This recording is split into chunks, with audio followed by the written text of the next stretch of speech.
বিসমিল্লাহির রহমানির রহিম। আসসালামু আলাইকুম ওয়া রাহমাতুল্লাহ। মহান আল্লাহ তাআলার নামে শুরু করিলাম। কল্পনা করুন এমন এক সময়ের কথা যখন সময় বলতে কিছুই ছিল না। ছিল না কোনো দিন, কোনো রাত, কোনো সূর্য, কোনো চন্দ্র, ছিল না এই বিশাল আকাশ, না ছিল এই বিস্তীর্ণ পৃথিবী। মহাকাশের এই অনন্ত নক্ষত্ররাজি, গ্যালাক্সি বা ছায়াপথ, এগুলোর কোনো অস্তিত্বই ছিল না। চারিদিকে কেবলই এক গভীর অনন্ত শূন্যতা, এক অকল্পনীয় নিস্তব্ধতা। সেই নিস্তব্ধতার মাঝে কেবল একজনই ছিলেন, যিনি চিরঞ্জীব, যার কোনো শুরু নেই, যার কোনো শেষ নেই। তিনি মহান আল্লাহ রব্বুল আলামিন।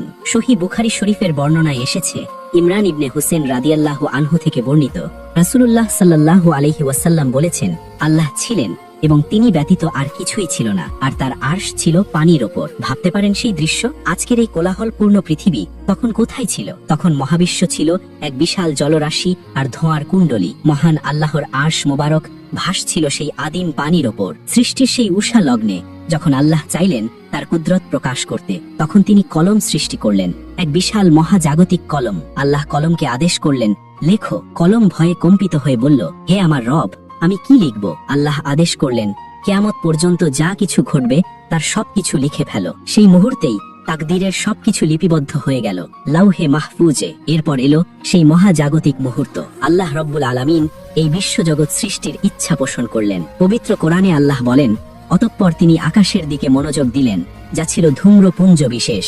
সূরা ফুসসিলাত 11। বিজ্ঞানের ভাষায় যাকে আমরা বিগ ব্যাং বা মহাবিস্ফোরণ বলি, কোরআনের ভাষায় সেটি ছিল আকাশ ও পৃথিবীর একীভূত অবস্থা থেকে পৃথকীকরণ। আল্লাহ বলেন, কাফেররা কি ভেবে দেখে না যে আকাশমণ্ডলী ও পৃথিবী ওতপ্রোতভাবে মিশেছিল? অতঃপর আমি উভয়কে পৃথক করে দিলাম। সূরা আম্বিয়া 30। আল্লাহর এক হুকুম, কুন, হও, আর সাথে সাথে এক বিশাল প্রকম্পনে মহাবিশ্ব কেঁপে উঠল। সেই আদিম ধোঁয়া থেকে দানা বাঁধল নক্ষত্র, গ্রহ, উপগ্রহ। কিন্তু এই পৃথিবী তখন আজকের মতো সাজানো গোছানো ছিল না। এটি ছিল উত্তপ্ত, অস্থির। আল্লাহ তাআলা পৃথিবীকে সৃষ্টি করলেন 2 দিনে। এরপর তিনি পৃথিবীতে পাহাড় পর্বত স্থাপন করলেন, যেন পৃথিবী হেলে না পড়ে। এই পাহাড়গুলো পৃথিবীর পেরেকের মতো কাজ করল। তারপর আল্লাহ সৃষ্টি করলেন 7 আসমান। প্রতিটি আসমান এক একটি বিশাল জগৎ। আমাদের মাথার ওপর যে আকাশ আমরা দেখি, যাকে কোরআনে সামাউদ দুনিয়া বা নিকটবর্তী আকাশ বলা হয়েছে, আল্লাহ সেটাকে সাজালেন কোটি কোটি নক্ষত্র বা প্রদীপ দিয়ে। পবিত্র কোরআনে আল্লাহ বলেন, আমি নিকটবর্তী আকাশকে সুশোভিত করেছি প্রদীপ মালা দ্বারা। সূরা আল মুলতক 5। কিন্তু তখনও এই পৃথিবীতে কোনো প্রাণের অস্তিত্ব ছিল না। পৃথিবী ছিল এক জনমানবহীন, প্রাণহীন বিশাল গোলক। সাগরগুলো ছিল উত্তাল, বাতাস ছিল ঝোড়ো, আগ্নেয়গিরিগুলো থেকে অনবরত লাভা উদ্গীরণ হচ্ছিল। এক ভয়ঙ্কর সুন্দর দৃশ্য। মহান আল্লাহ তখন এই পৃথিবীকে প্রস্তুত করছিলেন এক বিশাল নাট্যমঞ্চ হিসেবে। কিন্তু কাদের জন্য? কার জন্য এই বিশাল আয়োজন? তখনও ফেরেশতারা ছাড়া আর কোনো বুদ্ধিমান সত্তা ছিল না। ফেরেশতারা নূরের তৈরি, তারা পবিত্র এবং সর্বদা আল্লাহর তসবিহ পাঠে মগ্ন। কিন্তু আল্লাহ চাইলেন এমন এক মাখলুক সৃষ্টি করতে যাদের ইচ্ছা শক্তি থাকবে, যারা আগুনের তৈরি হবে। আদম আলাইহিস সালামের সৃষ্টির হাজার হাজার বছর আগে এই পৃথিবীতে এক নতুন অধ্যায়ের সূচনা হতে যাচ্ছিল। পৃথিবী তখন প্রস্তুত হচ্ছিল তার প্রথম রাজত্ব দেখার জন্য, যে রাজত্ব মানুষের নয়, বরং এক অদৃশ্য শক্তির। এই বিশাল সৃষ্টির মাঝে পৃথিবী ছিল নিতান্তই ক্ষুদ্র, কিন্তু আল্লাহর পরিকল্পনায় এটি ছিল কেন্দ্রবিন্দু। কারণ এখানেই তিনি তার খালিফা প্রেরণ করবেন। কিন্তু খালিফা বা মানুষ আসার অনেক আগেই এই পৃথিবীর বুকে রাজত্ব করে গেছে এক দুর্ধর্ষ জাতি। তারা কারা? তারা কিভাবে এলো? এবং কেনই বা তাদের ইতিহাস আজ ধ্বংসস্তূপে পরিণত হয়েছে? মহাকাশের সেই নিস্তব্ধতা ভেঙে পৃথিবী তখন নতুন এক কোলাহলের অপেক্ষায়। আল্লাহ তাআলা আগুন থেকে সৃষ্টি করতে যাচ্ছেন এক নতুন জাতি। মাটির মানুষ আসার বহু আগে আগুনের তৈরি সেই জিন জাতি কিভাবে পৃথিবীর দখল নিল এবং কিভাবে তাদের অহংকার ও রক্তপাত এই সুন্দর পৃথিবীকে জাহান্নামে পরিণত করেছিল, সে এক লোমহর্ষক ইতিহাস। প্রিয় বন্ধুরা, আমাদের এই ভিডিওগুলো মুসলিম, হিন্দু, খ্রিস্টান, বৌদ্ধ সব ধর্মের লোক দেখে থাকেন। আপনি কোন ধর্মের অনুসারী কমেন্ট করে জানিয়ে দিন। আপনি যদি মুসলিম হয়ে থাকেন, ভিডিওতে একটা লাইক দিয়ে শেয়ার করে দিন। এখনো যারা আমাদের চ্যানেল সাবস্ক্রাইব করেন নাই, চ্যানেলটি সাবস্ক্রাইব করে দিন। মহাবিশ্বের সৃষ্টির পর নক্ষত্ররাজি জ্বলে উঠেছে, পৃথিবী তার রূপ নিতে শুরু করেছে। কিন্তু তখনও এক বিশাল শূন্যতা বিরাজ করছিল প্রাণের স্পন্দনে। মহান আল্লাহ রাব্বুল আলামিন এই বিশাল সাম্রাজ্য কেবল জড় পদার্থের জন্য সৃষ্টি করেননি। তিনি চাইলেন এমন এক মাখলুক বা সৃষ্টি যারা হবে পবিত্রতার মূর্ত প্রতীক, যারা ক্লান্তিহীনভাবে তার গুণগান গাইবে। মাটি বা আগুন দিয়ে কিছু সৃষ্টি করার অনেক আগেই আল্লাহ তাআলা সৃষ্টি করলেন এক নূরের জগৎ। এই জগৎ হলো ফেরেশতাদের জগৎ। রাসূলুল্লাহ সাল্লাল্লাহু আলাইহি ওয়াসাল্লাম বলেছেন, ফেরেশতাদের সৃষ্টি করা হয়েছে নূর বা আলো থেকে, জিনদের সৃষ্টি করা হয়েছে ধোঁয়াবিহীন আগুন থেকে, এবং আদমকে সৃষ্টি করা হয়েছে তা থেকে যা তোমাদের কাছে বর্ণনা করা হয়েছে, মাটি। সাহি মুসলিম হাদিস নং 3996, আয়েশা রাদিয়াল্লাহু আনহা থেকে বর্ণিত। ফেরেশতারা আমাদের চেনা কোনো জাগতিক শরীরের অধিকারী নন। তাদের কোনো ক্ষুধা নেই, তৃষ্ণা নেই, ঘুম নেই, ক্লান্তি নেই। তাদের সৃষ্টি করা হয়েছে একমাত্র মহান আল্লাহর ইবাদত ও আনুগত্যের জন্য। তাদের মাঝে কোনো নাফস বা কুপ্রবৃত্তি দেওয়া হয়নি, ফলে তারা আল্লাহর অবাধ্য হওয়ার কোনো ক্ষমতা রাখেন না। তারা যা আদিষ্ট হন ঠিক তাই পালন করেন। কল্পনা করুন সেই সময়ের কথা যখন 7 আসমান জুড়ে কেবলই ফেরেশতাদের বিচরণ। তাদের সংখ্যা কত তা একমাত্র আল্লাহ ছাড়া আর কেউ জানে না। রাসূলুল্লাহ সাল্লাল্লাহু আলাইহি ওয়াসাল্লাম মেরাজের রাতে 7ম আসমানে বাইতুল মামুর দর্শন করেছিলেন। তিনি বলেন, সেখানে প্রতিদিন 70,000 ফেরেশতা প্রবেশের মাধ্যমে ইবাদত করেন। যারা একবার বের হয়ে আসেন তারা কিয়ামত পর্যন্ত আর দ্বিতীয়বার প্রবেশের সুযোগ পান না। সাহিহ বুখারী। চিন্তা করুন, সৃষ্টির শুরু থেকে আজ পর্যন্ত প্রতিদিন যদি 70,000 নতুন ফেরেশতা একটি ঘরে প্রবেশ করেন এবং তাদের পালা আর ফিরে না আসে, তবে আল্লাহর এই নূরের সৈন্যবাহিনী কত বিশাল। ফেরেশতাদের শারীরিক গঠনও মানুষের কল্পনার বাইরে। তাদের কারো 2টি ডানা, কারো 3টি, কারো 4টি, আবার কারো তার চেয়েও অনেক বেশি। মহান ফেরেশতা জিবরাইল আলাইহিসসালাম, যিনি সকল নবী রাসূলের কাছে আল্লাহর বাণী বা ওহী নিয়ে আসতেন, তার রূপ ছিল অকল্পনীয়। রাসূলুল্লাহ সাল্লাল্লাহু আলাইহি ওয়াসাল্লাম তাকে তার আসল রূপে মাত্র 2 বার দেখেছিলেন। হাদিসে বর্ণিত হয়েছে, জিবরাইল আলাইহিসসালামের 600টি ডানা রয়েছে। তিনি যখন তার ডানাগুলো মেলে ধরেন তখন পূর্ব থেকে পশ্চিম পর্যন্ত পুরো দিগন্ত ঢেকে যায়। তার ডানা থেকে মণিমুক্তা ও নূরের ঝর্ণা ঝরে পড়ে। মুসনাদে আহমদ। ফেরেশতাদের মধ্যে মর্যাদার ভিন্নতা রয়েছে। তাদের মধ্যে 4 জন প্রধান ফেরেশতা, জিবরাইল, মিকাইল, ইসরাফিল এবং মালাকুল মাউত আলাইহিমুসসালাম।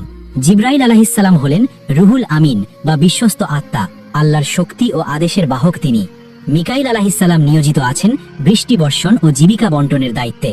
তার ভয়ে এবং আল্লাহর আদেশের অপেক্ষায় তিনি এতটাই তটস্থ যে হাদিসে এসেছে, জাহান্নাম সৃষ্টি হওয়ার পর থেকে মিকাইল আলাইহিসসালাম আর কখনো হাসেননি। ইসরাফিল আলাইহিসসালাম শিঙা বা বাঁশি মুখে নিয়ে মহাকাশের দিকে তাকিয়ে আছেন। আল্লাহর হুকুম হওয়া মাত্রই তিনি ফু দেবেন এবং মহাবিশ্ব ধ্বংস হয়ে যাবে। তার দৃষ্টি পলকের জন্য সরে যায় না, পাছে হুকুম পালন করতে 1 মুহূর্ত দেরি হয়ে যায়। আর মালাকুল মাউত, যিনি প্রাণ হরণের দায়িত্বে নিয়োজিত। এছাড়াও রয়েছেন আরশ বহনকারী ফেরেশতারা, হামালাতুল আরশ। তাদের বিশালত্বের বর্ণনা দিতে গিয়ে রাসূলুল্লাহ সাল্লাল্লাহু আলাইহি ওয়াসাল্লাম বলেন, আমাকে অনুমতি দেওয়া হয়েছে আরশ বহনকারী ফেরেশতার একজনের বর্ণনা দেওয়ার। তার কানের লতি থেকে কাঁধের পর্যন্ত দূরত্ব হলো 700 বছরের পথের সমান। সুনানে আবু দাউদ। সুবহানাল্লাহ! যদি কেবল কাঁধ থেকে কানের দূরত্ব এত বিশাল হয়, তবে পূর্ণ ফেরেশতাটি কত বিশাল! আর সেই মহান রবের শান কত উঁচে, যার আরশ এই বিশাল ফেরেশতারা বহন করছেন। এই ফেরেশতারা আসমানগুলোকে জীবন্ত করে রেখেছিলেন। কোনো আসমানই খালি ছিল না। হাদিসে এসেছে, আকাশে এমন 4 আঙ্গুল জায়গা নেই যেখানে কোনো না কোনো ফেরেশতা আল্লাহর ভয়ে সিজদারত অথবা দাঁড়িয়ে নেই। আসমান ফেরেশতাদের ভারে নুব্জ হয়ে আছে এবং গুঞ্জন করছে। তাদের তাসবিহ বা জিকিরের আওয়াজ মৌমাছির গুঞ্জনের মতো মহাকাশ মুখরিত করে রাখত। ফেরেশতারা যদিও নূরের তৈরি এবং অত্যন্ত শক্তিশালী, তবুও তারা নিজেদের কোনো ক্ষমতা আছে বলে মনে করেন না। তারা সর্বদা ভীত থাকেন। পবিত্র কোরআনে আল্লাহ বলেন, তারা তাদের উপরস্থ রবকে ভয় করে এবং তাদের যা আদেশ করা হয় তারা তাই পালন করেন। সূরা আন-নাহল 50।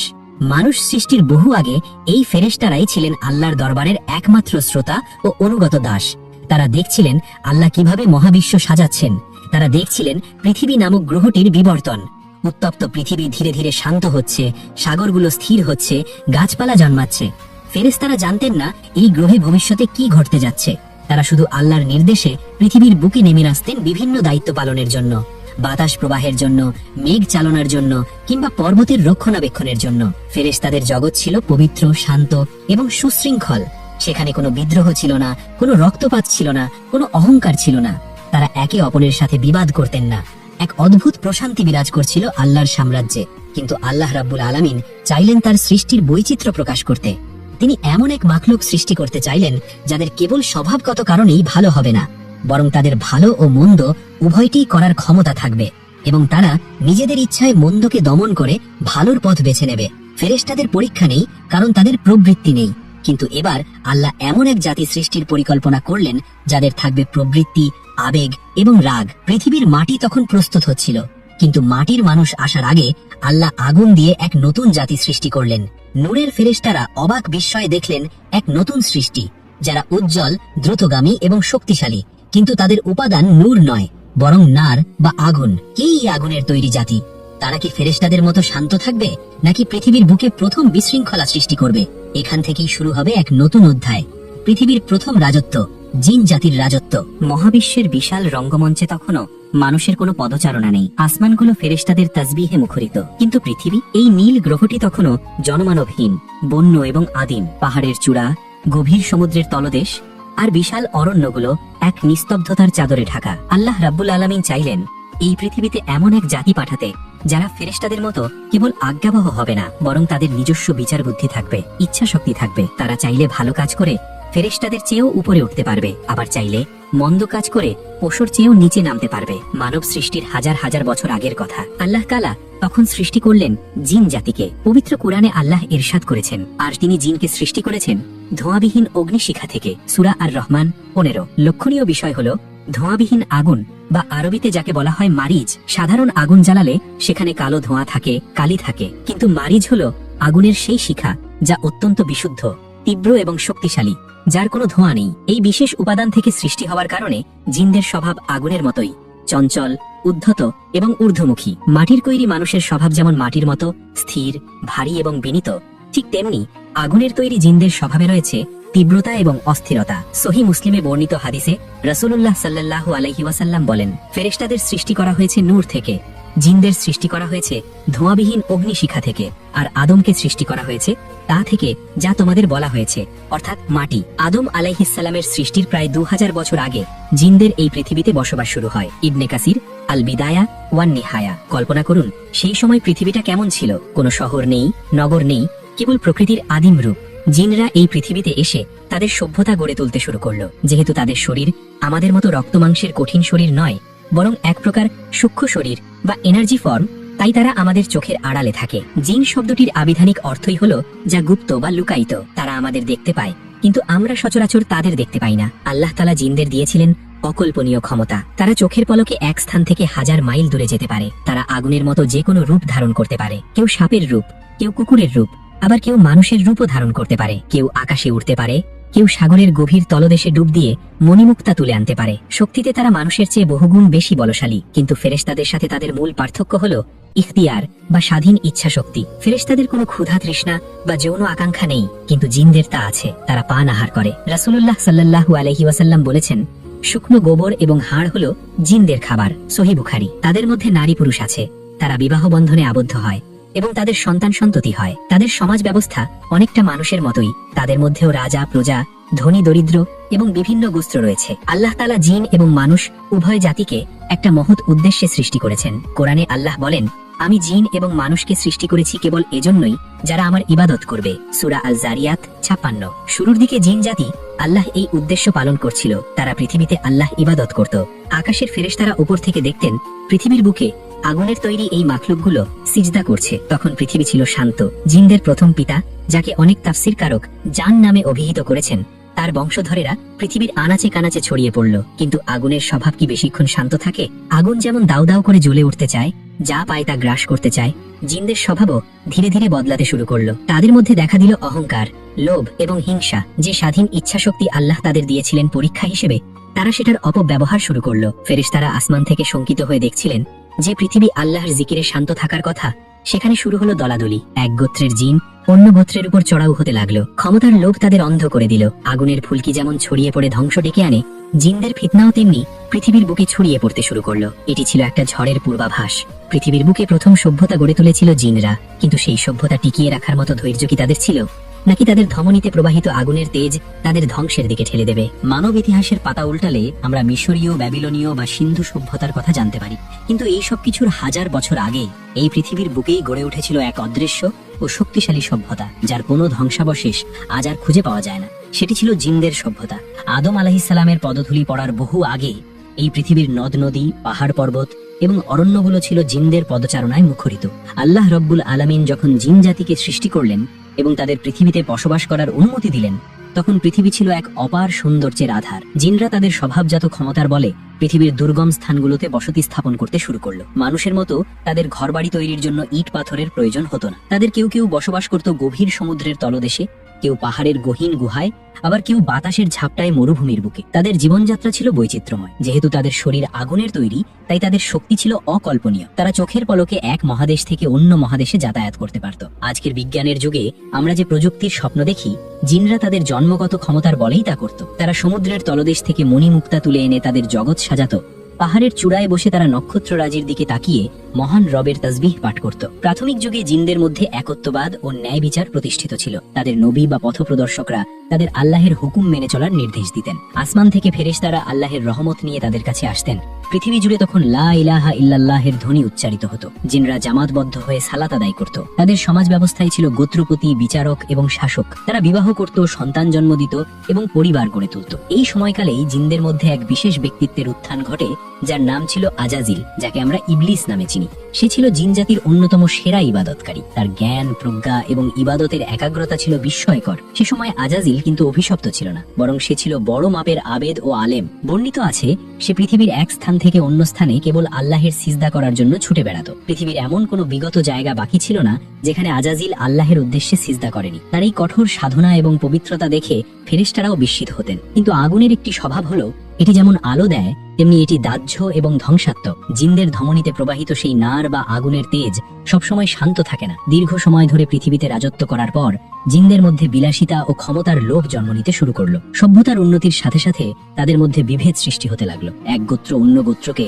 নিজেদের চেয়ে ছোট মনে করতে শুরু করলো। ঠিক যেমন আগুন উপরের দিকে উঠতে চায়, জিনদের অহংকারও আকাশচুম্বী হতে চাইল। তারা আল্লাহের দেওয়া অফুরন্ত নেয়ামত ভোগ করত, কিন্তু কৃতজ্ঞতা আদায়ের পরিবর্তে নিজেদের শক্তি নিয়ে বড়াই করতে শুরু করলো। পৃথিবীর উর্বর ভূমি এবং সম্পদের দখল নিয়ে তাদের মধ্যে ছোটখাটো বিবাদ শুরু হলো। যে পৃথিবী এতদিন আল্লাহের জিকিরে শান্ত ছিল, সেখানে শোনা যেতে লাগলো ঝগড়া আর বিবাদের শব্দ। ফেরেশতারা আকাশ থেকে লক্ষ্য করছিলেন পৃথিবীর বুকে এক নতুন কালো ছায়া নেমে আসছে। আজাজিল তখনও আল্লাহের ইবাদতে মগ্ন। সে নিজেকে সাধারণ জিনদের পাপাচার থেকে দূরে রাখত। তার মনে তখনও অহংকারের বীজ ডালপালা মেলেনি, কিন্তু সে নিজেকে অন্যদের চেয়ে শ্রেষ্ঠ এবং আলাদা ভাবতে শুরু করেছিল। সে ভাবত, আমি আগুনের তৈরি হয়েও ফেরেশতাদের মতো পবিত্র জীবন যাপন করছি, তাই আমি সবার চেয়ে উত্তম। এই সূক্ষ্ম আত্মতৃপ্তিই ছিল তার পতনের প্রথম ধাপ, যদিও তখনও তা প্রকাশ পায়নি। এদিকে সাধারণ জিনদের সমাজ ধীরে ধীরে পাপে নিমজ্জিত হতে থাকে। ন্যায় বিচারের স্থান দখল করে নিল জুলুম। দুর্বলের উপর সবল জিনদের অত্যাচার বাড়তে লাগলো। আল্লাহের আইন অমান্য করে তারা নিজেদের মন গড়া আইন তৈরি করতে লাগলো। পৃথিবীর বাতাস ভারী হয়ে উঠছিল তাদের পাপাচারের গন্ধে।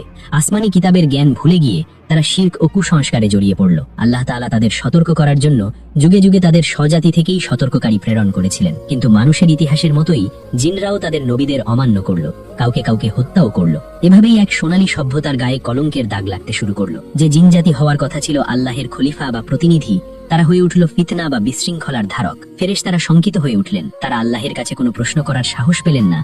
কিন্তু তাদের মনে বিস্ময় জাগলো, এই আগুনের জাতি কি শেষ পর্যন্ত পৃথিবীকে ধ্বংস করে দেবে? সামনে অপেক্ষা করছে এক ভয়ঙ্কর সময়। জিনদের এই অবাধ্যতা যখন চরমে পৌঁছাবে, তখন কি ঘটবে? আর সেই মহান আবেদ আজাজিল, সে কি তার জাতিকে বাঁচাতে পারবে, নাকি তার নিজের ভাগ্যেই লেখা আছে অন্য এক করুণ পরিহাস? পৃথিবীর বুকে যখন জিনজাতি পাপাচারে লিপ্ত, যখন ন্যায় বিচারের পরিবর্তে জোরজার মুল্লুক তার নীতি প্রতিষ্ঠিত, ঠিক তখনই অন্ধকারের মাঝে একটি উজ্জ্বল নক্ষত্র জ্বলছিল। সেই নক্ষত্র আকাশে ছিল না, ছিল এই মাটিতেই। জিন জাতির চরম অবক্ষয়ের যুগেও একজন ছিলেন যিনি নিজেকে সমস্ত পাপাচার থেকে বাঁচিয়ে রেখেছিলেন। ইতিহাসের পাতায় তার নাম আজাজিল। আজ আমরা যাকে শয়তান বা ইবলিস হিসেবে চিনি, তার শুরুর ইতিহাস ছিল সম্পূর্ণ ভিন্ন। সে ছিল এক পরম আল্লাহভীরু আবেদ বা উপাসক এবং জাহেদ বা সংসার বিরাগী। বর্ণিত আছে আজাজিল তার জীবনের হাজার হাজার বছর কাটিয়েছিল কেবল আল্লাহের সিজদায়। পৃথিবীর এমন কোন স্থান বাকি ছিল না যেখানে সে তার কপাল ঠেকিয়ে আল্লাহের প্রশংসা করেনি। তার কান্নায় আকাশ বাতাস ভারী হয়ে উঠত। তার ইবাদতের নিষ্ঠা ও কঠোরতা দেখে আসমানের ফেরেশতারাও বিস্মিত হতেন। আল্লাহ রাব্বুল আলামিন হলেন ন্যায় বিচারক। তিনি কারো আমল বা কর্ম বিফলে যেতে দেন না। আজাজিলের এই একাগ্রতা ও ইবাদতের পুরস্কার স্বরূপ আল্লাহ তাকে এক অভাবনীয় সম্মান দান করলেন। তিনি তাকে মাটি থেকে আসমানে তুলে নিলেন। আগুনের তৈরি একটি সৃষ্টিকে নূরের তৈরি ফেরেশতাদের সাথে থাকার অনুমতি দেওয়া হলো। এটি ছিল এক বিরল ঘটনা। আসমানে উঠে আজাজিল তার ইবাদতের মাত্রা আরো বাড়িয়ে দিল। সে প্রথম আসমানে ইবাদত করলো, তারপর দ্বিতীয়, এভাবে সপ্তম আসমান পর্যন্ত তার বিচরণ ছিল। ফেরেশতারা তাকে সম্মান করতেন। তাকে উপাধি দেওয়া হলো তাউসুন মালাইকা বা ফেরেশতাদের ময়ূর এবং মুআল্লিমুল মালাকুত বা ফেরেশতাদের শিক্ষক। কিছু বর্ণনায় এই উপাধিগুলো পাওয়া যায়, যা তার তৎকালীন মর্যাদা নির্দেশ করে। সে ফেরেশতাদের সাথে কাঁধে কাঁধ মিলিয়ে আল্লাহের তাসবিহ পাঠ করত।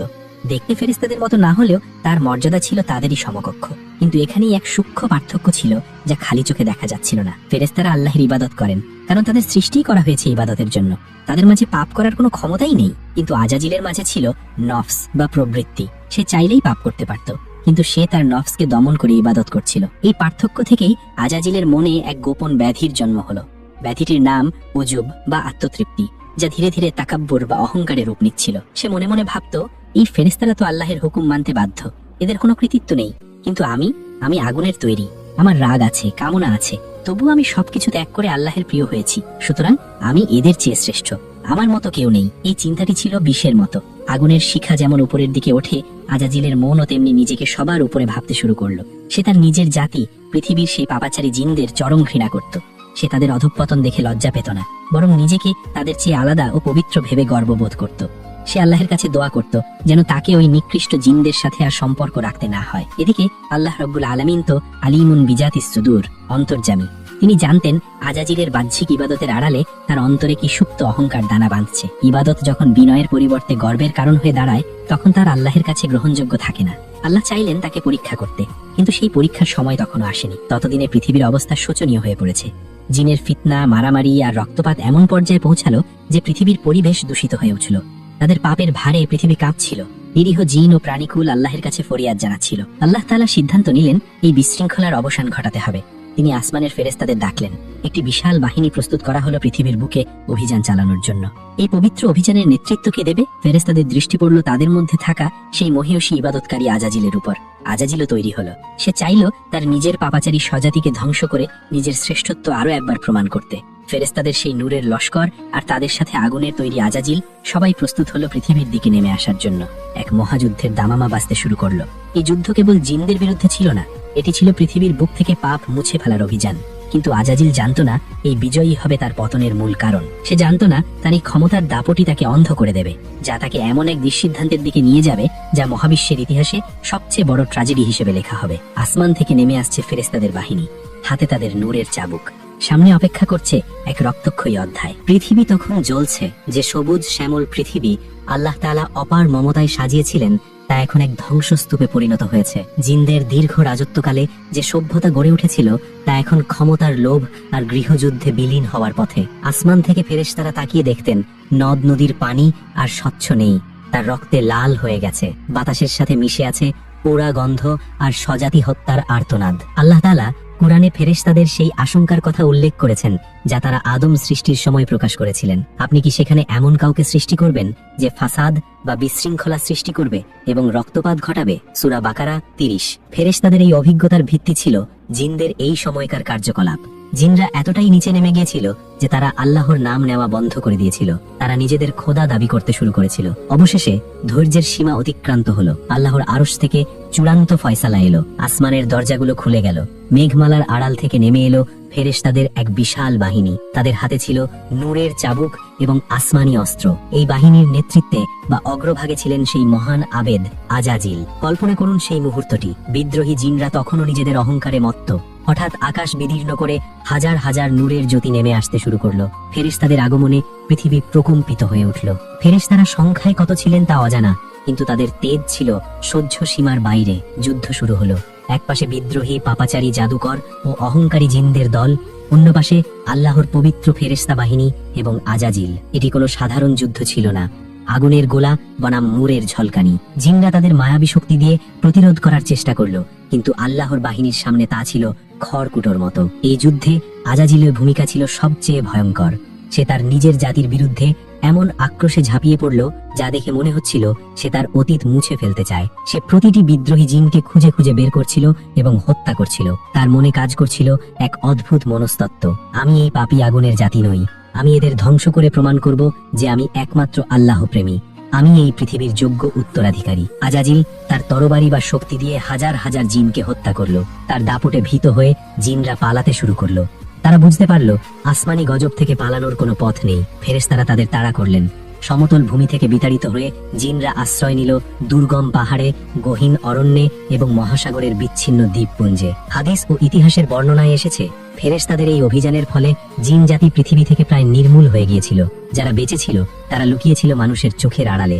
পাহাড়ের গুহায় ও সাগরের দ্বীপে। পৃথিবী আবার শান্ত হলো, কিন্তু সেই শান্তি ছিল শ্মশানের মতো নিস্তব্ধতা। যুদ্ধের শেষে আজাজিল এক উঁচু টিলায় দাঁড়িয়ে দেখল তার পায়ের নিচে পড়ে আছে হাজার হাজার জিনের মৃতদেহ। চারদিকে শুধুই ধ্বংসাবশেষ। সে নিজেকে বিজয়ী মনে করল। তার মনে হলো, আমি একাই আমার জাতিকে পরাজিত করেছি। আল্লাহর হুকুম পালনে আমার চেয়ে কঠোর আর কে হতে পারে? এই পৃথিবী এখন পাপ মুক্ত, আর এই পাপ মুক্ত করার কৃতিত্ব আমার। ফেরেশতারা আল্লাহর নির্দেশে আসমানে ফিরে যাওয়ার প্রস্তুতি নিলেন। কিন্তু আজাজিল, সে কি ফিরে যাবে, নাকি বিজিত পৃথিবীর শাসনভার চাইবে? তার অন্তরে তখন এক সুপ্ত বাসনা মাথা চাড়া দিয়ে উঠল। এই পৃথিবী এখন খালি, এখানে আল্লাহর ইবাদত করার এবং শাসন করার অধিকার একমাত্র তার। সে জানত না এই বিজয় আসলে তার জন্য কোনো পুরস্কার ছিল না, বরং এটি ছিল এক কঠিন পরীক্ষার অংশ।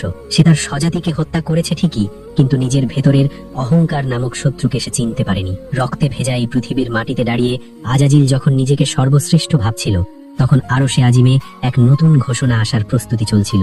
এমন এক ঘোষণা যা আজাজিলের সমস্ত গর্ব মাটির সাথে মিশিয়ে দেবে। পৃথিবী এখন প্রস্তুত নতুন কোনো আগন্তুকের জন্য। কিন্তু কে আসবে? ফেরেশতারা ফিরে গেলেন আসমানে, আর আজাজিল রইল তার অহংকার নিয়ে। কিন্তু মহাকালের চিত্রনাট্য তখনও বাকি। মহাজাগতিক সেই যুদ্ধের পর পৃথিবীর বুক থেকে কোলাহল থেমে গেল। যে মাটি এতদিন জিনদের দাপট, চিৎকার আর অনাচারে প্রকম্পিত ছিল, সেখানে নেমে এলো এক গভীর ও ভুতুড়ে নিস্তব্ধতা। ফেরেশতাদের অভিযানের মুখে টিকতে না পেরে বিদ্রোহী জিনদের অবশিষ্ট অংশ তখন প্রাণ ভয়ে দিক বিদিক জ্ঞান শূন্য হয়ে পালিয়ে বেড়াচ্ছিল।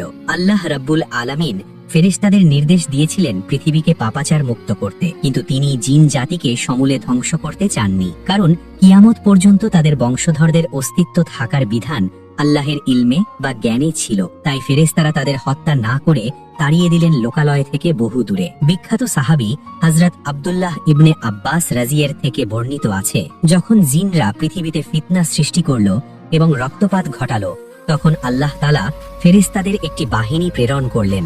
তারা জিনদের হত্যা করলেন এবং অবশিষ্টদের ধাওয়া করে সাগরের নির্জন দ্বীপপুঞ্জ ও দুর্গম পাহাড়ের চূড়ায় নির্বাসিত করলেন। তাফসিরে তাবারি। ভাবুন সেই দৃশ্যটি, যে জিনরা একদিন জাঁকজমকপূর্ণ প্রাসাদ বানিয়েছিল, যারা সমতল ভূমিতে দাপিয়ে বেড়াত, আজ তারা ঘরবাড়িহীন ফেরেশতাদের ভয়ে সাগরের লোনা পানিতে হাবুডুবু খাচ্ছে। তারা আশ্রয় নিল এমন সব জায়গায় যেখানে সাধারণের প্রবেশ নিষেধ। গভীর সাগরের বিচ্ছিন্ন দ্বীপ, গহীন জঙ্গল আর মানুষের ধরাছোঁয়ার বাইরের জগতই হলো তাদের নতুন ঠিকানা। আজকের দিনেও অনেক ইসলামিক স্কলার মনে করেন সাগরের গভীর ও রহস্যময় স্থানগুলো, যেমন বারমুডা ট্রায়াঙ্গেল বা ড্রাগনস ট্রায়াঙ্গেলের মতো রহস্য ঘেরা জায়গা, হয়তো সেই বিতাড়িত জিনদেরই সাম্রাজ্য বা বন্দিশালা। ফেরেশতারা তাদের দায়িত্ব পালন শেষে আসমানে ফিরে গেলেন, কিন্তু আজাজিল, সে ফিরে গেল এক বুক ভরা গর্ব নিয়ে। তার মনে হলো সে আজ এক অসম্ভবকে সম্ভব করেছে। সে তার নিজের জাতিকে পরাজিত করে আল্লাহের জমিনকে পবিত্র করেছে। তার মনে এই ধারণা বদ্ধমূল হয়ে গেল যে আল্লাহের এই বিশাল সৃষ্টি জগতে আমার চেয়ে যোগ্য, আমার চেয়ে শক্তিশালী এবং আমার চেয়ে বড় ইবাদতকারী আর কেউ নেই। সুতরাং এই পৃথিবীর পরবর্তী শাসনভার বা খিলাফাত পাওয়ার একমাত্র দাবিদার আমি। যুদ্ধ পরবর্তী পৃথিবী তখন ধীরে ধীরে সুস্থ হতে শুরু করলো। জিনদের জ্বালানো আগুনের ধোঁয়া সরে গিয়ে বাতাস আবার স্বচ্ছ হয়ে গেল। নদ নদীগুলো তাদের স্বাভাবিক প্রবাহ ফিরে পেল। গাছপালা আবার সজীব হয়ে উঠল। আল্লাহ তাআলা পৃথিবীকে পুনরায় সাজাতে শুরু করলেন, যেন এক নতুন অতিথির আগমনের জন্য বাসর ঘর সাজানো হচ্ছে। কিন্তু সেই অতিথি কে, তা তখনও গোপন ছিল। আজাজিল মাঝে মাঝে আসমান থেকে পৃথিবীতে নেমে আসতো। সে দেখত জনমানবহীন এই বিশাল সাম্রাজ্য। সে ভাবত এই সব কিছুই একদিন তার নিয়ন্ত্রণে আসবে। ফেরেশতারা তাকে সম্মান করতেন, তাকে সালাম দিতেন। আসমানে তার নাম ছিল আল হারিস বা প্রহরী বা রক্ষক। সে ছিল জান্নাতের কোষাধ্যক্ষ বা পাহারাদার। তার সম্মানের কোনো কমতি ছিল না, কিন্তু তার অন্তরের গোপন ব্যাধি অহংকার তখন ক্যান্সারের মতো ছড়িয়ে পড়েছে, যা সে নিজেও বুঝতে পারেনি। ফেরেশতারা আল্লাহের তাসবিহ পাঠে মগ্ন ছিলেন। তারা জানতেন না যে এই শান্তি আসলে ঝড়ের পূর্বাভাস। তারা মনে করেছিলেন জিনদের বিতাড়িত করার মাধ্যমে পৃথিবীর ফিতনা শেষ হয়ে গেছে। এখন হয়তো পৃথিবী এভাবেই শান্ত থাকবে অনন্তকাল।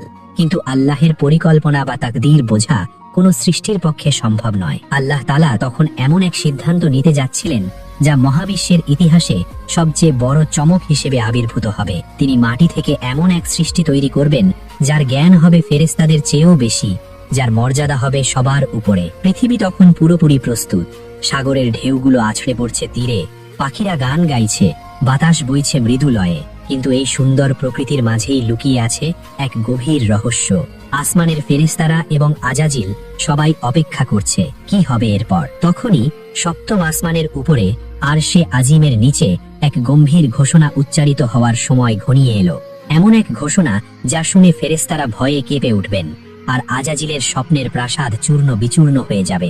জিনদের বিতাড়িত করার পর পৃথিবীর বুকে নেমে এলো এক অভাবনীয় প্রশান্তি। আসমানি যুদ্ধের সেই প্রলয়ঙ্করী হুঙ্কার আর নেই। বাতাসের সেই পোড়া গন্ধ মিলিয়ে গিয়ে সেখানে বইতে শুরু করেছে জান্নাতি সুবাসের মতো বিশুদ্ধ বাতাস। মহান আল্লাহ রাব্বুল আলামিন পৃথিবীকে পুনরায় সাজানোর দিকে মনোনিবেশ করলেন। এটি ছিল এক দীর্ঘ প্রক্রিয়া। জিনদের হাজার বছরের রাজত্বে তারা পৃথিবীকে যেভাবে দূষিত করেছিল তা ধুয়ে মুছে সাফ করার জন্য আল্লাহ তাআলা রহমতের বৃষ্টি বর্ষণ করলেন।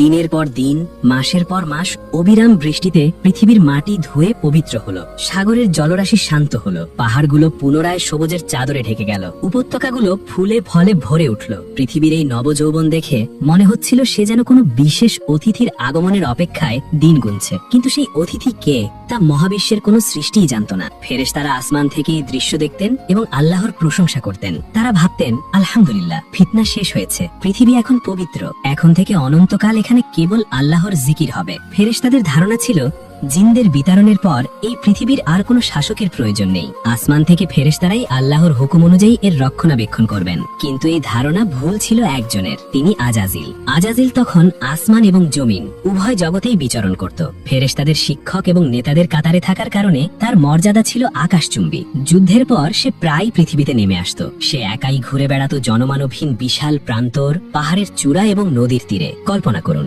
আজাজিলের মানসিক অবস্থা। সে পৃথিবীর বুকে হেঁটে বেড়াচ্ছে যেখানে একসময় শক্তিশালী জিন বাদশারা রাজত্ব করত। আজ তারা কেউ নেই, সব ফাঁকা। আজাজিল মনে মনে ভাবত, এই বিশাল সাম্রাজ্য এখন কার? যারা এখানে ছিল তারা পাপী ছিল বলে আল্লাহ তাদের ধ্বংস করেছেন, আর আমি তাদের ধ্বংস করেছি আল্লাহর হুকুম মেনে। আমি নিজেকে প্রমাণ করেছি। সুতরাং এই পৃথিবীর পরবর্তী খলিফা বা প্রতিনিধি হওয়ার যোগ্যতা একমাত্র আমারই আছে। তার অন্তরের গভীরে এক সুপ্ত বাসনা দানা বাঁধছিল। সে স্বপ্ন দেখত আল্লাহ তাকেই এই পৃথিবীর একছত্র অধিপতি ঘোষণা করবেন। সে ফেরেশতাদের উপর ছড়ি ঘোরাবে, পৃথিবীকে নিজের মতো করে শাসন করবে। তার এই উচ্চাকাঙ্ক্ষা এতটাই প্রবল ছিল যে সে নিজের ইবাদতের বিনিময়ে আল্লাহর কাছেই রাজত্ব আশা করতে শুরু করেছিল। অথচ ইবাদত হওয়ার কথা ছিল নিঃস্বার্থ, কেবল আল্লাহর সন্তুষ্টির জন্য। সময় বয়ে যেতে লাগলো। মহাকালের হিসাবে এই সময়টা কত দীর্ঘ ছিল তা আমাদের জানা নেই। হতে পারে তা 1000 বছর বা তার চেয়েও বেশি। পৃথিবী তখন পুরোপুরি প্রস্তুত। গাছে গাছে ফল, নদীতে মাছ, বনে বনে পশু পাখি, সবকিছুই আছে। নেই শুধু কোনো বুদ্ধিমান শাসক। প্রাণী জগৎ তাদের আপন মনে আল্লাহর তাসবিহ পাঠ করছে, কিন্তু তাদের কোনো নেতা নেই। এদিকে আরশে আজিমের আশেপাশে ফেরেশতাদের ব্যস্ততাও ছিল স্বাভাবিক। তারা আল্লাহর তাসবিহ পাঠে মগ্ন। কিন্তু আল্লাহর ইলমে বা জ্ঞানে থাকা সেই গোপন পরিকল্পনাটি এবার বাস্তবায়নের সময় হয়ে এলো। লৌহে মাহফুজে লেখা সেই তাকদীরের পাতা উল্টানোর সময় ঘনিয়ে এলো। আল্লাহ তাআলা চাইলেন তার ফেরেশতাদের কাছে তার ইচ্ছা প্রকাশ করতে। তবে এটি কোনো সাধারণ ঘোষণা ছিল না। এটি ছিল এমন এক ঘোষণা যা ফেরেশতাদের নূরের মস্তিষ্কে চিন্তার ঝড় তুলে দেবে। একদিন হঠাৎ আসমানের ফেরেশতাদের প্রতি আল্লাহর তরফ থেকে এক বিশেষ আহ্বান এলো। জিব্রাইল আলাইহিসসালাম, মিকাইল আলাইহিসসালাম, ইসরাফিল আলাইহিসসালাম সহ সমস্ত উচ্চপদস্থ ফেরেশতাদের সমবেত হওয়ার নির্দেশ দেওয়া হলো। ফেরেশতারা বুঝতে পারলেন গুরুত্বপূর্ণ কিছু ঘটতে যাচ্ছে। সাধারণত আল্লাহ তাআলা ওহীর মাধ্যমে নির্দেশ পাঠান, কিন্তু এভাবে সবাইকে একত্রিত করার অর্থ হলো মহাবিশ্বের ইতিহাসে কোনো বড় পরিবর্তন আসতে যাচ্ছে। আজাজিলের বুক গর্বে ফুলে উঠল। সে ভাবল, অবশেষে সেই সময় এসেছে। নিশ্চয়ই আল্লাহ আজ আমাকে পৃথিবীর বাদশাহী দান করবেন। আমার দীর্ঘ ইবাদত এবং কষ্টের ফল আজ আমি পাবো। সবাই সারিবদ্ধভাবে দাঁড়ালো। পরম ভক্তি ও বিনয়ের সাথে তারা অপেক্ষা করতে লাগলো মহান রবের বাণীর জন্য। চারদিক নিস্তব্ধ, পিন পতন নীরবতা, কেবল আল্লাহর নূরের তাজাল্লি অনুভব করা যাচ্ছিল। তখন মহান আল্লাহ রাব্বুল আলামিন সেই ঐতিহাসিক ঘোষণাটি দিলেন, যা পবিত্র কোরআনের সূরা বাকারায় বর্ণিত হয়েছে। এই একটি বাক্য মহাবিশ্বের ইতিহাসকে চিরতরে বদলে দেওয়ার জন্য যথেষ্ট ছিল। ফেরেশতারা যা ভাবছিলেন আর আজাজিল যা আশা করছিলেন তার কিছুই হলো না, বরং এমন এক কথা উচ্চারিত হলো যা শুনে বিস্ময়ে হতবাক হয়ে গেল আসমানবাসী। কি ছিল সেই ঘোষণা? কেন তা শুনে ফেরেশতারা প্রশ্ন করার সাহস করেছিলেন? আর আজাজিলের স্বপ্নের প্রাসাদে কিভাবে আঘাত লাগলো? সামনে আসছে সেই নাটকীয় মুহূর্ত যখন আল্লাহ তার গোপন রহস্য ফাঁস করলেন এবং মানুষের সৃষ্টির কথা জানালেন। সপ্তম আসমানের উপরে সিদরাতুল মুনতাহার নিকটে এক নূরের মহাসমাবেশ। জিব্রাইল আলাইহিসসালাম, মিকাইল আলাইহিসসালাম, ইসরাফিল আলাইহিসসালাম এবং আজাজিল সহ অগণিত ফেরেশতা সারিবদ্ধভাবে দাঁড়িয়ে আছেন। তাদের মস্তক অবনত, দৃষ্টি নিম্নগামী। মহান রবের ভয়ে এবং সম্মানে এক পিনপতন নীরবতা বিরাজ করছে। সেখানে সময়ের কোনো হিসাব নেই, কেবল আল্লাহর নূরের তাজাল্লি বা জ্যোতি বিচ্ছুরিত হচ্ছে। অবশেষে সেই মহেন্দ্রক্ষণ উপস্থিত হলো। মহান আল্লাহ রাব্বুল আলামিন ফেরেশতাদের সম্বোধন করলেন। তার বাণী কোনো সাধারণ আওয়াজ নয়, এটি সরাসরি রুহের ভেতরে প্রকম্পন সৃষ্টি করে। আল্লাহ তাআলা ঘোষণা করলেন, ইন্নী জাইলুন ফিল আরদি খলিফা, অর্থ নিশ্চয়ই আমি পৃথিবীতে একজন প্রতিনিধি বা খলিফা সৃষ্টি করতে যাচ্ছি। সূরা বাকারা 30। এই একটি বাক্য শুনেই আজাজিলের হৃদস্পন্দন যেন থমকে গেল। খলিফা মানে প্রতিনিধি, শাসক বা স্থলাভিষিক্ত? আজাজিল ভাবল, আল্লাহ নিশ্চয়ই আমার কথা বলছেন। আমিই তো সেই খলিফা। আমি আগুনের তৈরি, আমি শক্তিশালী, আমি 1000 বছর ধরে ইবাদত করেছি। এই পদ তো আমারই প্রাপ্য। তার মনে আনন্দের হিল্লোল বয়ে গেল, কিন্তু পরক্ষণেই তার ভুল ভাঙল যখন সে বুঝতে পারল আল্লাহ তাকে খলিফা বলছেন না, বরং তিনি সৃষ্টি করতে যাচ্ছেন, মানে এমন কেউ যে এখনো অস্তিত্বেই নেই। ফেরেশতারাও এই ঘোষণায় চরম বিস্মিত হলেন। তাদের বিস্ময়ের কারণ ভিন্ন ছিল। তারা তাদের দীর্ঘ স্মৃতিশক্তি হাতড়ে দেখলেন, এর আগে যারা পৃথিবীতে ছিল সেই জিন জাতি, তারা ইখতিয়ার বা স্বাধীন ইচ্ছা শক্তি পেয়ে কি করেছিল?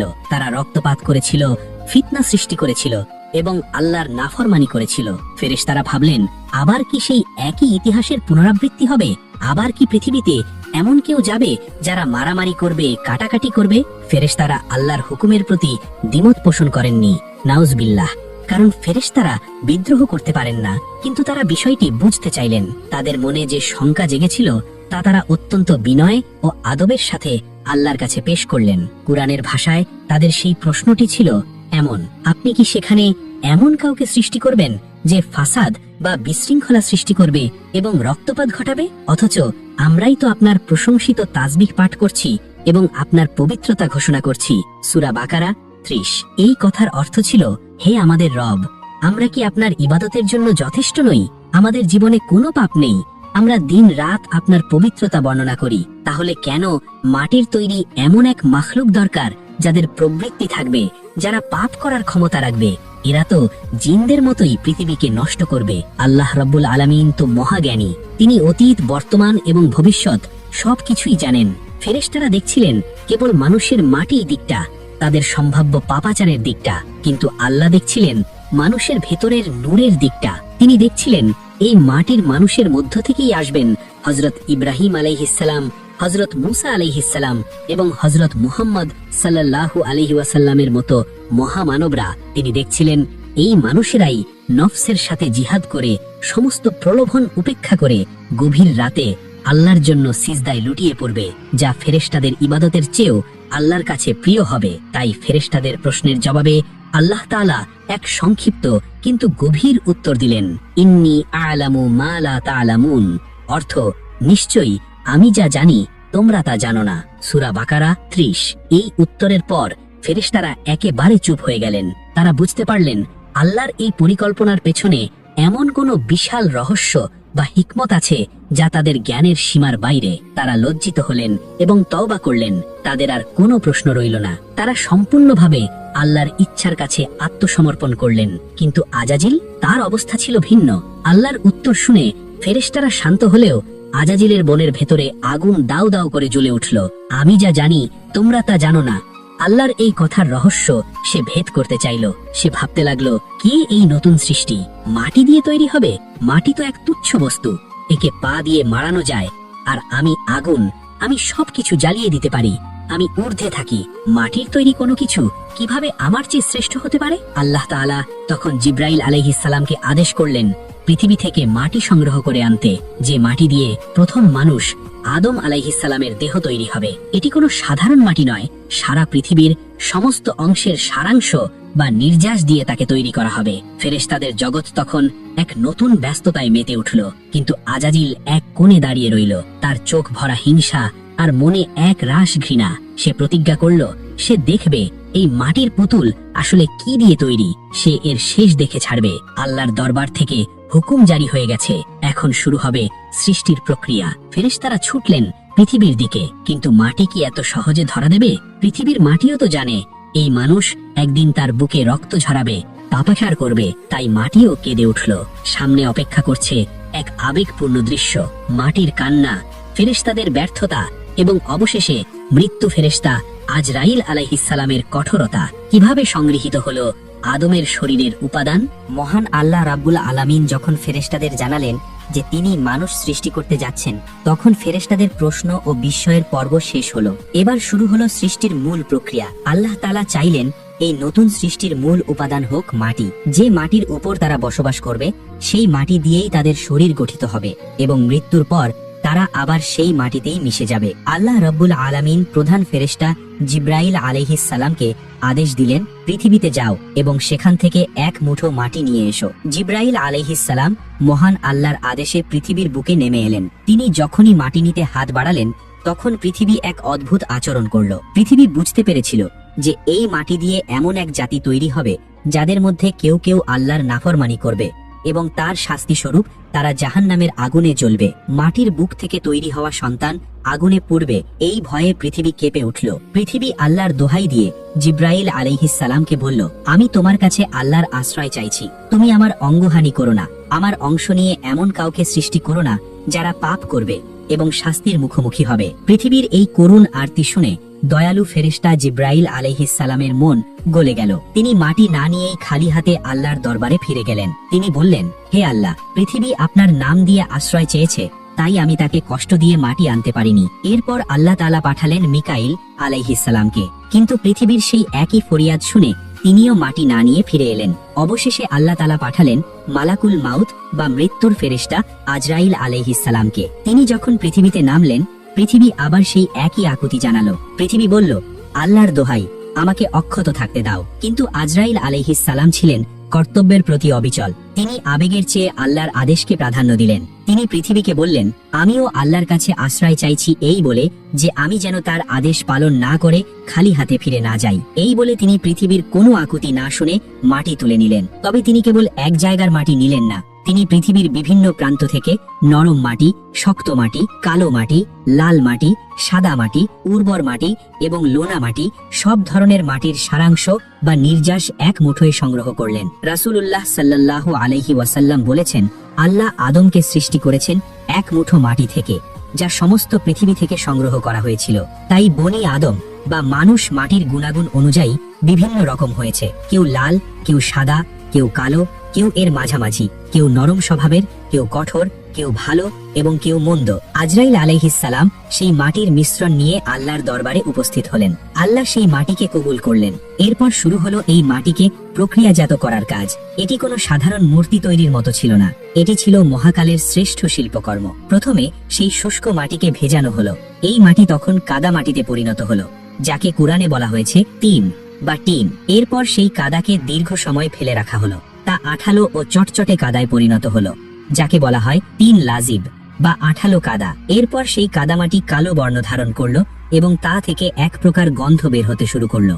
এই অবস্থাকে বলা হয় হামা মাসনুন বা পচা কাদা। এটি ছিল মানুষ সৃষ্টির অন্যতম উপাদান, যা তার নশ্বরতা ও মাটির সাথে সম্পর্কের প্রতীক। সর্বশেষ ধাপে মহান আল্লাহ এই মাটির মণ্ডকে শুকালেন। শুকালে শুকাতে তা এমন শক্ত ও ঝনঝনে হয়ে গেল যে তাতে টোকা দিলে পোড়া মাটির কলস বা হাড়ির মতো ঠন ঠন শব্দ হতো। এই অবস্থাকে কুরআনে বলা হয়েছে সালসাল কাল ফাখার বা পোড়া মাটির মতো শুষ্ক মাটি। এই দীর্ঘ প্রক্রিয়ার পর মহান আল্লাহ নিজ হাত, যা তার শানের উপযুক্ত, দিয়ে আদম আলাইহিস সালামের অবয়ব বা আকৃতি গঠন করলেন। তিনি নিজ হাতে অত্যন্ত নিপুণভাবে মানুষের চোখ, কান, নাক, মুখ এবং হাত পা তৈরি করলেন। আদমের উচ্চতা ছিল 60 হাত, প্রায় 90 ফুট, এক বিশাল ও সুঠাম দেহের ভাস্কর্য। এই দেহ মোবারকটি জান্নাতের প্রবেশদ্বারের কাছে বা মতান্তরে মক্কা ও তায়েফের মধ্যবর্তী এক উপত্যকায় দীর্ঘ 40 বছর ফেরেশতাদের সময়ের হিসাবে পড়েছিল। তখনও তাতে প্রাণ বা রূহ দেওয়া হয়নি। এটি ছিল কেবল একটি মাটির তৈরি বিশাল ভাস্কর্য। বাতাস তার শরীরের ভিতর দিয়ে প্রবেশ করত এবং অন্য পাশ দিয়ে বের হয়ে যেত, আর তাতে বাঁশির মতো শব্দ হতো। ফেরেশতারা এই অদ্ভুত সৃষ্টির পাশ দিয়ে যাতায়াত করতেন। তারা অবাক হয়ে এই বিশাল দেহের দিকে তাকিয়ে থাকতেন। তারা ভাবতেন, এর পেটের ভেতরটা ফাঁপা কেন? এই মাটির পুতুল দিয়ে আল্লাহ কি করবেন? কিন্তু একজন ছিল যে এই সৃষ্টির দিকে তাকিয়ে স্বস্তি পাচ্ছিল না। সে ছিল আজাজিল। সে এই মাটির দেহের চারপাশ দিয়ে ঘুরে বেড়াতো। সে লাথি মেরে দেখত এটি কতটা শক্ত। সে শরীরের ভিতর ঢুকে দেখত এর গঠন কেমন। সে ফেরেশতাদের বলতো, তোমরা ভয় পেও না, এটি ফাঁপা ও দুর্বল। যদি আমাকে এর উপর ক্ষমতা দেওয়া হয় তাহলে আমি একে ধ্বংস করে দেব, আর যদি একে আমার উপর ক্ষমতা দেওয়া হয় তাহলে আমি অবশ্যই এর অবাধ্যতা করব। আজাজিল বুঝতে পারছিল না যে এই মাটির দেহের আসল শক্তি তার বাহ্যিক গঠনে নয়, বরং তার ভিতরে যে রূহ বা আত্মা ফুঁকে দেওয়া হবে তার মধ্যে। সে মাটির তুচ্ছতা দেখল, কিন্তু আল্লাহর কারিগরির মহত্ব দেখল না। পৃথিবীর মাটি থেকে উঠে আসা এই দেহটি এখন প্রস্তুত। মহাবিশ্ব এক শ্বাসরুদ্ধকর মুহূর্তের অপেক্ষায়। কবে এই মাটির পুতুল কথা বলবে, কবে এর চোখ মেলবে। কিন্তু রূহ দেওয়ার আগে আজাজিল তার হিংসার চরম বহিঃপ্রকাশ ঘটাতে চাইল। সে চাইল এই সৃষ্টির মধ্যে এমন কিছু ঢুকিয়ে দিতে যা তাকে আজীবন বিপথগামী করবে। জান্নাতের প্রবেশদ্বারের অদূরে এক বিশাল মাটির দেহ পড়ে আছে। দীর্ঘ 40 বছর ফেরেশতাদের সময়ের হিসাবে এই দেহটি সেখানে শায়িত। রোদ, বৃষ্টি এবং মহাকালের প্রবাহ এর ওপর দিয়ে বয়ে গেছে। প্রথমে যা ছিল কর্দমাক্ত মাটি তা এখন শুকিয়ে ঝনঝনে পোড়া মাটির মতো হয়ে গেছে। এটি আদম আলাইহিসসালামের দেহ মোবারক, কিন্তু এর ভেতরে এখনো প্রাণের স্পন্দন নেই, নেই কোনো শ্বাস প্রশ্বাস। এটি কেবলই এক বিশাল নিথর ভাস্কর্য। ফেরেশতারা যখনই এই বিশাল আকৃতির পাশ দিয়ে যেতেন তারা ভীত হতেন। তারা এমন অবয়ব আগে কখনো দেখেননি। তাদের মনে প্রশ্ন জাগত, আল্লাহ কেন এই বিশাল মাটির স্তূপ তৈরি করে ফেলে রেখেছেন, এর কাজ কি? কিন্তু এই মাটির দেহের প্রতি যার আকর্ষণ এবং ভীতি সবচেয়ে বেশি ছিল সে হলো আজাজিল। সে কিছুতেই নিজেকে স্থির রাখতে পারছিল না। অজানা এক আশঙ্কায় তার ভেতরটা তোলপাড় হচ্ছিল। সে বারবার সেই মাটির দেহের কাছে ফিরে আসতো। একদিন আজাজিল তার দলবল নিয়ে সে দেহের পাশ দিয়ে যাচ্ছিল। ফেরেশতারা ভয় পেয়ে পিছু হটলে আজাজিল দম্ভ ভরে এগিয়ে গেল। সে আদম আলাইহিসসালামের শুষ্ক মাটির শরীরে লাথি মারল। সাথে সাথে মাটির কলসিতে টোকা দিলে যেমন ঠন ঠন শব্দ হয় তেমনি এক শব্দ পুরো উপত্যকায় প্রতিধ্বনিত হলো। আজাজিল তাচ্ছিল্যের হাসি হেসে বলল, তোমরা একে দেখে ভয় পাচ্ছ কেন?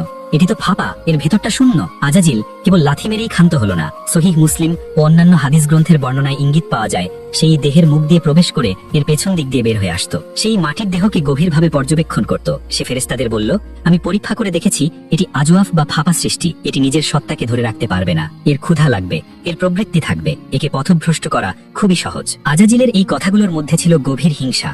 সে বুঝতে পেরেছিল আল্লাহ তাআলা এই মাটির মানুষকে এমন কিছু বিশেষত্ব দিয়ে তৈরি করেছেন যা আগুনের তৈরি জিনদের নেই। কিন্তু সে তার অহংকারের কারণে এই সত্য মেনে নিতে পারছিল না যে মাটির তৈরি কিছু তার চেয়ে শ্রেষ্ঠ হতে পারে। সে মনে মনে প্রতিজ্ঞা করল, যদি আল্লাহ একে আমার উপর প্রাধান্য দেন তবে আমি অবশ্যই এর বিরোধিতা করব, আর যদি আমাকে এর উপর ক্ষমতা দেওয়া হয় তবে আমি একে ধ্বংস করে ছাড়ব। ফেরেশতারা যখন আজাজিলের এই অধ্যত্বপূর্ণ আচরণ দেখল তারা কিছুটা অবাক হলো, কিন্তু আজাজিল তখনও তাদের শিক্ষক, তাদের নেতা, তাই তারা নীরব রইল। আজাজিল ফেরেশতাদের অভয় দিয়ে বলল, তোমরা ঘাবড়ে যেও না।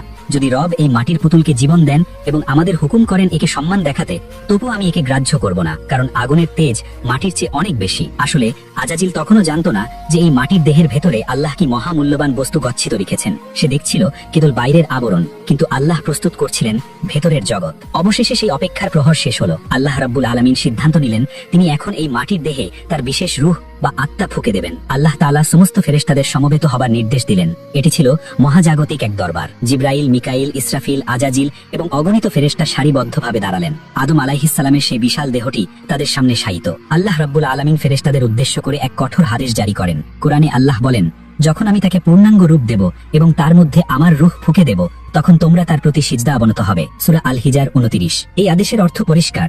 রূহ প্রবেশের সাথে সাথেই সবাইকে সিজদা করতে হবে। এটি কোনো ইবাদতের সিজদা ছিল না, এটি ছিল সম্মানের সিজদা, সিজদাই তাহিয়া, যা সেই যুগে আল্লাহের নির্দেশে বৈধ ছিল। ফেরেশতারা মানসিকভাবে প্রস্তুত হলেন। তারা জানতেন আল্লাহের হুকুম অমান্য করার কোনো সুযোগ নেই। কিন্তু আজাজিলের চেহারা কালো হয়ে গেল। সিজদা, এই মাটির পুতুলকে যাকে সে লাথি মেরেছে, যার ভেতরে সে ঢুকে দেখেছে এটি ফাঁপা, সে কি এই নগণ্য সৃষ্টির সামনে মাথা নত করবে? তার হাজার বছরের ইবাদত, তার মর্যাদা, তার আগুনের আভিজাত্য সবকে ধুলায় মিশিয়ে দেবে? একদিকে আল্লাহের সরাসরি আদেশ, অন্যদিকে আজাজিলের আকাশচুম্বী অহংকার। মহাবিশ্ব এক চরম নাটকীয় মুহূর্তের মুখোমুখি। মাটির দেহে রূহ প্রবেশের প্রক্রিয়া শুরু হতে যাচ্ছে। ফেরেশতারা তটস্থ হয়ে তাকিয়ে আছেন, আর আজাজিল সে দাঁড়িয়ে আছে এক রাজবী মূর্তির মতো। তার অন্তরে জ্বলছে বিদ্রোহের আগুন। সে সিদ্ধান্ত নিয়ে ফেলেছে, সে কিছুতেই মাথা নত করবে না। কিন্তু সে জানে না যে এই একটি সিদ্ধান্ত তাকে আজাজিল থেকে চিরকালের অভিশপ্ত ইবলিসে পরিণত করবে। সামনে অপেক্ষা করছে সেই ঐতিহাসিক মুহূর্ত। রূহ আসছে, আদম আলাইহিসসালাম জেগে উঠছেন এবং সাথে সাথেই শুরু হবে মহাজাগতিক ইতিহাসের সবচেয়ে বড় বিভাজন। 40 বছরের দীর্ঘ অপেক্ষার অবসান হলো। জান্নাতের প্রবেশদ্বারে শায়িত আদম আলাইহিসসালামের বিশাল মাটির দেহে আজ মহান আল্লাহ প্রাণের সঞ্চার করবেন। ফেরেশতারা গোল হয়ে দাঁড়িয়ে আছেন। তাদের দৃষ্টি নিবদ্ধ সেই মাটির দেহের দিকে। আজাজিলও দাঁড়িয়ে আছে, তার চোখে সন্দেহ আর অন্তরে বিদ্রোহের আগুন। আল্লাহ রাব্বুল আলামিন তার রূহ বা আত্মা থেকে আদমের দেহে ফুঁকে দিলেন। কোরআনের ভাষায় ফাইজা সাওয়াইতুহু ওয়া নাফাখতু ফীহি মির রূহি, যখন আমি তাকে সুষম করব এবং তাতে আমার রূহ ফুঁকে দেব। রূহ প্রবেশ করতে শুরু করলো আদমের মাথার দিক থেকে। রূহ যেখানে যেখানে স্পর্শ করছিল, শুষ্ক মাটি সেখানে রক্ত, মাংস আর জীবন্ত কোষে পরিণত হচ্ছিল। রূহ যখন তার মস্তিষ্কে ও চোখে পৌঁছালো, আদম আলাইহিসসালাম প্রথমবারের মতো চোখ মেললেন। তিনি দেখলেন জান্নাতের অপরূপ ফলমূল ও ফেরেশতাদের জগৎ। রূহ যখন তার নাকে পৌঁছালো, তিনি একটি হাঁচি দিলেন। এটি ছিল মানব ইতিহাসের প্রথম শ্বাস প্রশ্বাস এবং প্রথম প্রতিক্রিয়া। হাঁচি দেওয়ার সাথে সাথেই আল্লাহ তাআলার ইলহামে আদম আলাইহিসসালামের মুখ থেকে প্রথম যে বাক্যটি উচ্চারিত হলো তা হলো আলহামদুলিল্লাহ, সমস্ত প্রশংসা আল্লাহর। আল্লাহ রাব্বুল আলামিন তৎক্ষণাৎ উত্তর দিলেন, ইয়ারহামুকাল্লাহু ইয়া আদম, হে আদম, তোমার রব তোমার উপর রহমত বর্ষণ করুন। সুবহানাল্লাহ। মানুষের জীবনের শুরুই হলো আল্লাহর রহমত দিয়ে। আল্লাহ প্রথমেই তাকে শাসন করেননি, বরং রহমতের দোয়া দিয়েছেন। রূহ তখনও পুরো শরীরে পৌঁছায়নি, কেবল কোমর পর্যন্ত এসেছে। কিন্তু আদম আলাইহিসসালাম জান্নাতের ফল খাওয়ার জন্য বা উঠে দাঁড়ানোর জন্য তাড়াহুড়ো শুরু করলেন। তিনি হাত দিয়ে ভর দিয়ে ওঠার চেষ্টা করলেন, কিন্তু পারলেন না। 40 বছরের দীর্ঘ অপেক্ষার অবসান হলো। জান্নাতের প্রবেশদ্বারে শায়িত আদম আলাইহিসসালামের বিশাল মাটির দেহে আজ মহান আল্লাহ প্রাণের সঞ্চার করবেন। ফেরেশতারা গোল হয়ে দাঁড়িয়ে আছেন, তাদের দৃষ্টি নিবদ্ধ সেই মাটির দেহের দিকে। আজাজিলও দাঁড়িয়ে আছে, তার চোখে সন্দেহ আর অন্তরে বিদ্রোহের আগুন। আল্লাহ রাব্বুল আলামিন তার রূহ বা আত্মা থেকে আদমের দেহে ফুঁকে দিলেন। কোরআনের ভাষায় ফাইজা সাওয়াইতুহু ওয়া নাফাখতু ফীহি মির রূহি, যখন আমি তাকে সুষম করব এবং তাতে আমার রূহ ফুঁকে দেব। রূহ প্রবেশ করতে শুরু করলো আদমের মাথার দিক থেকে। রূহ যেখানে যেখানে স্পর্শ করছিল, শুষ্ক মাটি সেখানে রক্ত, মাংস আর জীবন্ত কোষে পরিণত হচ্ছিল। রূহ যখন তার মস্তিষ্কে ও চোখে পৌঁছালো, আদম আলাইহিসসালাম প্রথমবারের মতো চোখ মেললেন। তিনি দেখলেন জান্নাতের অপরূপ ফলমূল ও ফেরেশতাদের জগৎ। রূহ যখন তার নাকে পৌঁছালো, তিনি একটি হাঁচি দিলেন। এটি ছিল মানব ইতিহাসের প্রথম শ্বাস প্রশ্বাস এবং প্রথম প্রতিক্রিয়া। হাঁচি দেওয়ার সাথে সাথেই আল্লাহ তাআলার ইলহামে আদম আলাইহিসসালামের মুখ থেকে প্রথম যে বাক্যটি উচ্চারিত হলো তা হলো আলহামদুলিল্লাহ, সমস্ত প্রশংসা আল্লাহর। আল্লাহ রাব্বুল আলামিন তৎক্ষণাৎ উত্তর দিলেন, ইয়ারহামুকাল্লাহু ইয়া আদম, হে আদম, তোমার রব তোমার উপর রহমত বর্ষণ করুন। সুবহানাল্লাহ। মানুষের জীবনের শুরুই হলো আল্লাহর রহমত দিয়ে। আল্লাহ প্রথমেই তাকে শাসন করেননি, বরং রহমতের দোয়া দিয়েছেন। রূহ তখনও পুরো শরীরে পৌঁছায়নি, কেবল কোমর পর্যন্ত এসেছে। কিন্তু আদম আলাইহিসসালাম জান্নাতের ফল খাওয়ার জন্য বা উঠে দাঁড়ানোর জন্য তাড়াহুড়ো শুরু করলেন। তিনি হাত দিয়ে ভর দিয়ে ওঠার চেষ্টা করলেন, কিন্তু পারলেন না, কারণ পা তখনও মাটির মতো ছিল। আল্লাহ পবিত্র কোরআনে এই স্বভাবের কথা উল্লেখ করে বলেছেন, মানুষ সৃষ্টিগতভাবেই তাড়াহুড়ো প্রিয়। অবশেষে রূহ যখন তার পায়ের আঙ্গুল পর্যন্ত পৌঁছালো, আদম আলাইহিসসালাম একজন পূর্ণাঙ্গ মানুষ হিসেবে উঠে দাঁড়ালেন। এক বিশাল সুপুরুষ, সুন্দর গঠন, মায়াবী চেহারা আর চেহারায় নূরের দীপ্তি। ফেরেশতারা এমন সুন্দর সৃষ্টি এর আগে কখনো দেখেননি। ঠিক সেই মুহূর্তেই আল্লাহর পূর্ব ঘোষিত আদেশ কার্যকর হওয়ার সময় এলো। আল্লাহ ফেরেশতাদের বললেন, উসজুদু লি আদামা, আদমের প্রতি সিজদা বনত হও। এই আদেশ শোনা মাত্রই আসমানের কোটি কোটি ফেরেশতা, জিবরাইল, মিকাইল, ইসরাফিল, আজরাইল এবং তাদের সাথে সবাই বিনা বাক্যে বিনা প্রশ্নে একসাথে সিজদায় লুটিয়ে পড়লেন। এটি ইবাদতের সিজদা ছিল না, এটি ছিল আল্লাহর আদেশের প্রতি আনুগত্য এবং আদমের শ্রেষ্ঠত্বের প্রতি সম্মান প্রদর্শনের সিজদা। জান্নাতের বিশাল প্রান্তর জুড়ে কেবল নূরের ফেরেশতাদের সিজদাবনত দৃশ্য, এক অভূতপূর্ব মহাজাগতিক দৃশ্য। কিন্তু একজন সিজদা করল না, সে ঠায় দাঁড়িয়ে রইল। সে মাথা উঁচু করে, বুক টান টান করে ফেরেশতাদের সিজদারত সাগরের মাঝখানে এক অশুভ পিলারের মতো দাঁড়িয়ে রইল। সে আজাজিল। ফেরেশতারা যখন সিজদা থেকে মাথা তুললেন, তারা দেখলেন আজাজিল দাঁড়িয়ে আছে। তারা ভয়ে শিউরে উঠলেন। আল্লাহর হুকুম অমান্য করা, এ তো অকল্পনীয়। আল্লাহ রাব্বুল আলামিন তো সব জানেন, তবুও তিনি আজাজিলকে প্রশ্ন করলেন, যেন তার অপরাধ সবার সামনে প্রকাশ পায়। এই ইবলিস, কিসে তোমাকে বাধা দিল তাকে সিজদা করতে, যাকে আমি আমার নিজ হাতে সৃষ্টি করেছি? তুমি কি অহংকার করলে, নাকি তুমি উচ্চ মর্যাদা সম্পন্নদের অন্তর্ভুক্ত? সূরা সদ ৭৫। আজাজিল তখনও অনুতপ্ত হল না, সে ক্ষমা চাইল না, বরং সে তার 1000 বছরের গোপন অহংকার উগড়ে দিল। সে আল্লাহর সামনে যুক্তি পেশ করল, আনা খায়রুম মিনহু, আমি তার চেয়ে শ্রেষ্ঠ। খালাকতানি মিন নার ওয়া খালাকতাহু মিন তিন, আপনি আমাকে সৃষ্টি করেছেন আগুন থেকে আর তাকে সৃষ্টি করেছেন মাটি থেকে। সূরা আল আরাফ 12। তার যুক্তি ছিল, আগুন ওপরের দিকে ওঠে আর মাটি নিচে পড়ে থাকে, তাই আগুনের সৃষ্টি হয়ে সে মাটির সৃষ্টিকে সিজদা করতে পারে না। সে আল্লাহর আদেশকে তার নিজস্ব যুক্তি দিয়ে বিচার করার ধৃষ্টতা দেখালো। এটিই ছিল মহাবিশ্বের প্রথম পাপ, অহংকার, তাকাব্বুর এবং যুক্তি দিয়ে ওহী বা আদেশকে অমান্য করা। আল্লাহর দরবারে অহংকারের কোনো স্থান নেই। মুহূর্তের মধ্যেই আজাজিলের ভাগ্য উল্টে গেল। তার সুন্দর চেহারা বিকৃত হয়ে গেল, তার নূরের পোশাক খসে পড়ল। সে পরিণত হলো এক কুৎসিত বিতাড়িত শয়তানে। তার নাম হলো ইবলিস, যে আল্লাহর রহমত থেকে নিরাশ। আল্লাহ হুকুম দিলেন, বের হয়ে যা এখান থেকে। নিশ্চয়ই তুই বিতাড়িত, রাজিম, এবং নিশ্চয়ই কর্মফল দিবস পর্যন্ত তোর উপর আমার লানত বা অভিশাপ রইল। সূরা সদ ৭৭। আজাজিল, যে ছিল ফেরেশতাদের শিক্ষক, সে এখন চিরকালের জন্য অভিশপ্ত। কিন্তু যাওয়ার আগে সে আল্লাহর কাছে একটি সুযোগ চাইল। সে বলল, হে আমার রব, আমাকে কিয়ামত দিবস পর্যন্ত হায়াত বা অবকাশ দিন। আল্লাহ তাকে অবকাশ দিলেন। সুযোগ পেয়ে ইবলিস তার আসল রূপ প্রকাশ করল। সে আদম আলাইহিসসালামের দিকে আঙুল তুলে আল্লাহর সামনে চ্যালেঞ্জ ছড়ে দিল, আপনার ইজ্জতের কসম, আমি তাদের সবাইকে পথভ্রষ্ট করব, তবে তাদের মধ্যে আপনার মুখলেস বা একনিষ্ঠ বান্দাদের ছাড়া। সূরা সদ ৮৩। সে আরো বলল, আমি তাদের সামনে থেকে, পেছন থেকে, ডান দিক থেকে এবং বাম দিক থেকে আসব, আর আপনি তাদের অধিকাংশকেই কৃতজ্ঞ পাবেন না। সূরা আল আরাফ ১৭। আল্লাহ তাআলা তার চ্যালেঞ্জ গ্রহণ করলেন। তিনি বললেন, যা, তাদের মধ্যে যারা তোর অনুসরণ করবে, আমি নিশ্চয়ই তোদের সবার দ্বারা জাহান্নাম পূর্ণ করব। এরপর ইবলিসকে জান্নাত থেকে অপমানিত অবস্থায় বের করে দেওয়া হলো, আর আদম আলাইহিসসালাম লাভ করলেন জান্নাতের মর্যাদা। আল্লাহ তাকে জ্ঞান শিক্ষা দিলেন, ফেরেশতাদের দিয়ে সম্মান জানালেন এবং তাকে ঘোষণা করলেন পৃথিবীর খলিফা। এখানেই শেষ হলো আদম আলাইহিসসালামের আগের যুগ। জিনদের রাজত্ব শেষ, ইবলিসের পতন চূড়ান্ত।